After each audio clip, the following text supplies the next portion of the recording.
Hey guys, how's it going? All right, I just want to give you guys a little story about what happened to my car a couple days ago.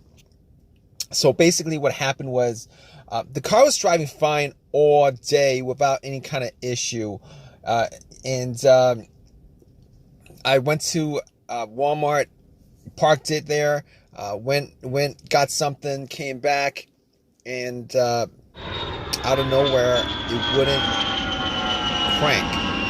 So no crank, no start issue that I had. So basically, everything on the dash worked fine. Everything in the car worked fine. There was absolutely no issues at all. The remote worked fine. Was able to get into the car. Radio was blasting. Radio was on. Everything. All right. So basically, I was thinking to myself, probably the battery was the issue. So what I did was I turned on the headlights, went out and checked out the beam, just to give me a gauge on how bright the headlights were. I could probably determine whether the battery was good or not. And the headlights were really bright. So right off the bat, I was thinking if they were that bright, I should at least get like a really slow crank if the battery was kind of low. Regardless, I had to check out where the battery was. I went and checked out where the battery was just to make sure that all the terminals were clean and they were tight.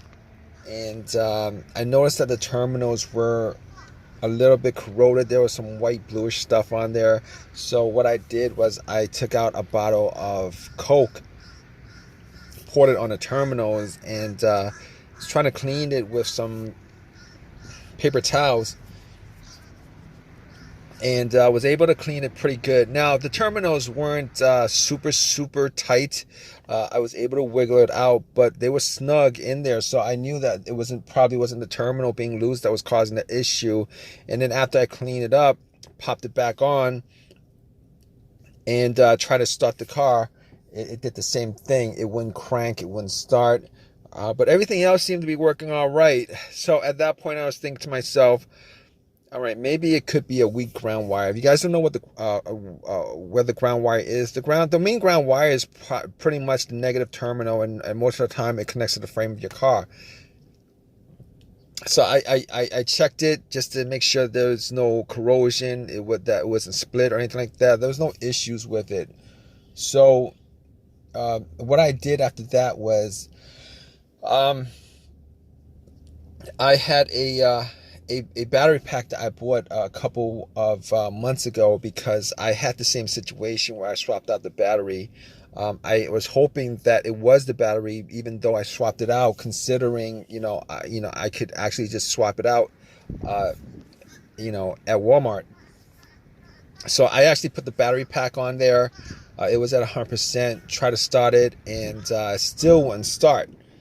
So at that point, I knew it was probably not the battery. And even though, I didn't think it was the alternator, I could probably just at that point rule out the alternator, because if it was the alternator, the car would have at least slow cranked, or I would have been able to start it. And then once I took the battery pack off, it would have just died out.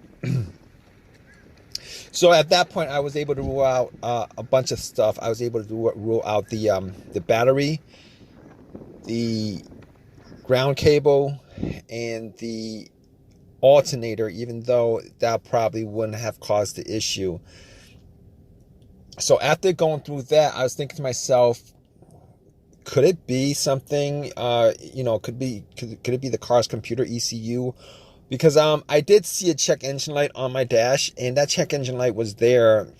It's been there for a while, and I believe it was for a O2 sensor issue.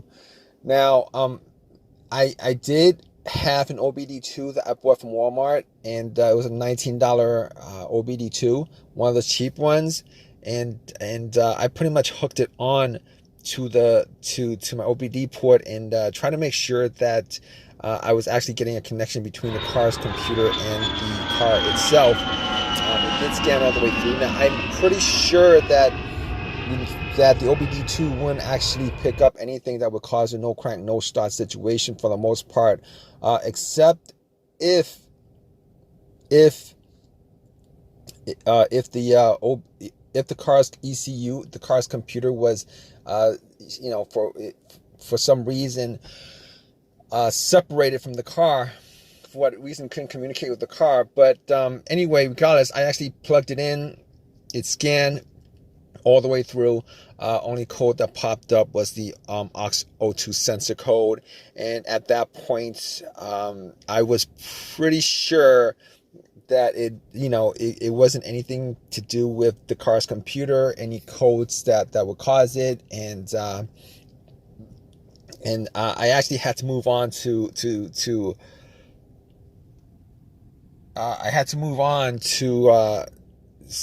other troubleshooting outside of that, because that wasn't causing the issue. So basically, I got to a couple of things, which were the fuses and the relays, which were highly capable of causing a situation like this. And got to the fuses, checked out all the fuses, just to make sure that none of them were blown. And I was actually looking at them. Now, I didn't have a fuse tester on me. I didn't think it was the fuses. Now, the two situations that I've had where fuse would cause a situation like that, one of those situations was a Honda that I had where the main fuse blew, and I was getting no power throughout the whole entire car. The main fuse was the fuse that connected the battery to the fuse box itself. And that was a previous situation that I have, and I'm pretty sure that wasn't the same situation that I had, so I could rule that out, because I was getting power to everything except it wouldn't start. Now, the other situation I had pertaining to a fuse that caused a no start situation was actually a crank no start situation, and I think one of the fuses actually blew. Then that fuse was connected to the ECU or the fuel pump. And I remember once I changed out that fuse, the car would crank, but it wouldn't stop. Once I changed out that fuse, it was able to start up. So I could rule out those two situations as being, related to a fuse issue that would cause this situation that I had. So, so basically, I could rule those things, the fuses out, and the fuses were pretty clean. I didn't smell any kind of burnt smell, and didn't see any kind of brownish, anything brownish, and a brownish appearance on top. So at that point, I was able to kind of rule out the fuses, not at 100%, but I was able to rule out the fuses for the most part. So basically, at that point, I had a situation where I was maybe, it could have been the relays or the starter. That's what the two situations that came up. But I didn't think it was the starter, because I did switch out the starter about, I would say I switched out the starter about a year and a half ago, and that was, it seemed like it was a starter issue, but I didn't really want it to be a starter issue, considering I only put maybe like 20,000 miles on my car, and I think they should last a lot longer than that. But anyway, before I even went there, I looked at the relays, just to see whether they had issues or not. Now, I couldn't make out whether the relays had issues, but I did get to the starter relay. I pulled it out. It looked like it was a bit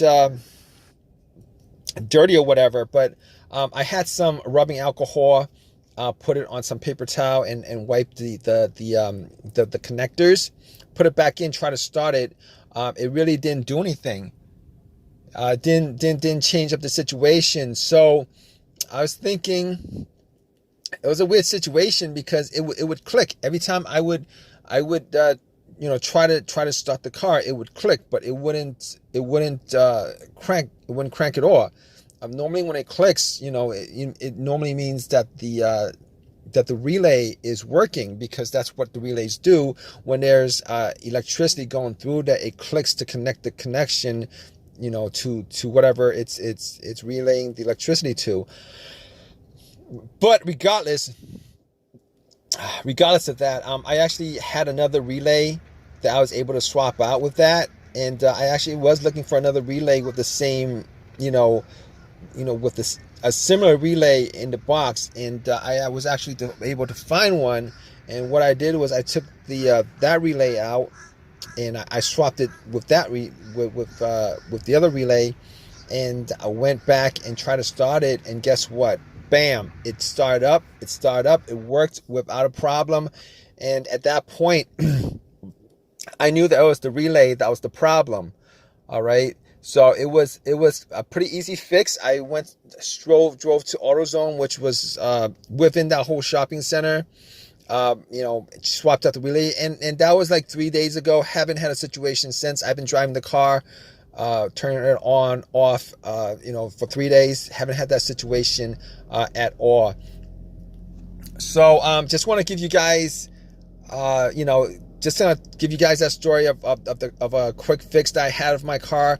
If you guys are in the same situation, you guys watching this video, hopefully you guys have an easy of a fix as I had on my car. You guys have a comment, leave your comment in the comment section.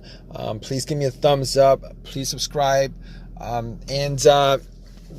Like I said, if you guys are in the same situation, just go through the steps that I went through as far as trying to figure out, the situation with my car.